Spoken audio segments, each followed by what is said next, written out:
Hello friends, welcome to my YouTube channel. So today in this video I am going to show you how to connect the USB flash drive to this device. So if you are using this type of USB flash drive, you can see the port is like this. So let me show you how to connect this USB flash drive to this device. So to connect this flash drive to this device, we need to use this type of adapter. Okay, I will give the link in the description box. Please check it out.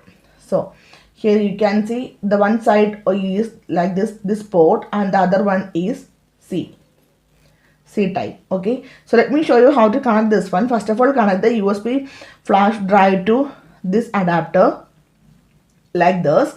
Now you can easily connect this to your device like this. You can see.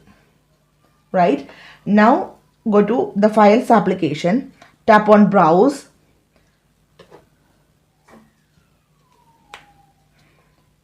okay.